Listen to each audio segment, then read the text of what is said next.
Welcome to Module 19 of our Intermediate Financial Accounting class. It's all about leases, and accounting for leases is so interesting because the whole scaffolding, all of the rules around accounting for leases are built to prevent game playing. So let's discuss the game that the rule setters are trying to prevent. And here's the game. So you decide to lease an asset, to rent an asset, and let's just say you rent a car and you rent a car for the weekend. Okay, what's the journal entry for renting a car for the weekend?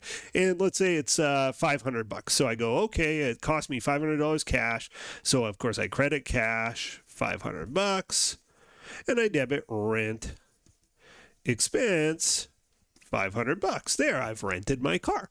And some smart, scammy maybe person saw that and thought, oh, this is a great idea. Why don't, rather than buying assets and, taking out bank loans, why don't I just lease assets? And if I lease them, I don't have to put them on my books, right? Because when I rent the car, I debit an expense, I credit cash. It never lands. There's no liability on my books, and there's no asset to be depreciated on my books. It doesn't mess with my ratios. So why don't I play a game, and rather than buying assets, I can just lease them, and I don't have all these debts on my balance sheets. All my debt to equity ratio doesn't get screwed up, but I get all the benefits of having this asset. And the rule makers didn't like it because they were like, people were formulating leases such that they were leasing the asset for the whole life of the asset. The person was using the asset and they had what it was essentially debt, and they weren't showing up on the books because debit, rent, expense, credit, cash. It was too just scammy almost. It was just it wasn't reflecting what was really going on at the company. Maybe that's a better way of putting it. They called it off balance sheet financing. They were essentially borrowing money to buy an asset, but the borrowing wasn't showing up on the books and the asset wasn't showing up on the books. So standard setters said, we got to step in. We got to make some rules around this to prevent this from happening. Lucky us, the accounting for it is a little weird because of this quirky situation. So there's really 5 ways that the standard setters have said, if this happens, you got to account for this differently. You got to account for it as if it's your own asset, even though it's not, it belongs to the leasing company, and you got to account for the liability as if it's a debt, even though it's, just an annual payment or something like this. You can't just call it rent expense each year. Here are the 5 criteria. 1, if title transfers at the end. So you're leasing the asset. 2, with the intention of owning it at the end of the lease. Well, if title transfers, you qualify as, we call it a finance lease in US GAAP, a capital lease in Canadian GAAP, but same difference. So if title transfers at the end, it's a finance lease. You're financing an asset.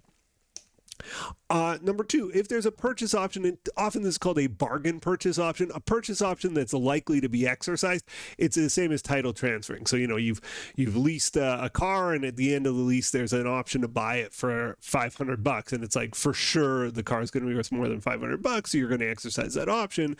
Well, it's the same as title transferring, and basically, again, the standard setters are saying, treat it as if you bought it. Put the car on the books. You don't get to just debit rent expense. You're going to put the leased asset on the books. You're going to depreciate that leased asset over the life of lease.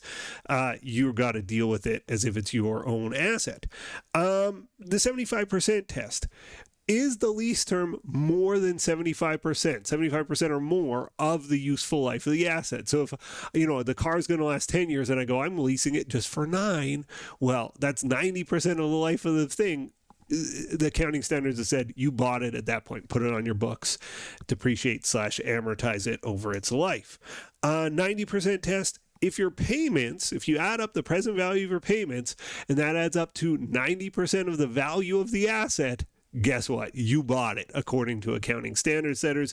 You can't just call it, again, rent expense and keep it off the balance sheet.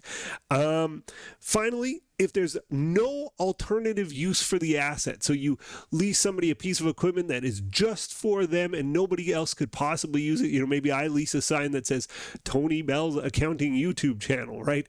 Well, nobody else is ever going to need that sign except me. And because there's no alternative use for the asset, I essentially have bought it at that point. And so from the lessor perspective, that's the person leasing me the asset. From the lessee perspective, we would consider this a different classification of lease, and it has to go on the balance sheet. So our chapter will distinguish between finance type leases, called capital leases in Canada, and operating leases, and accounting for them is different and tricky, and this is a famously difficult chapter.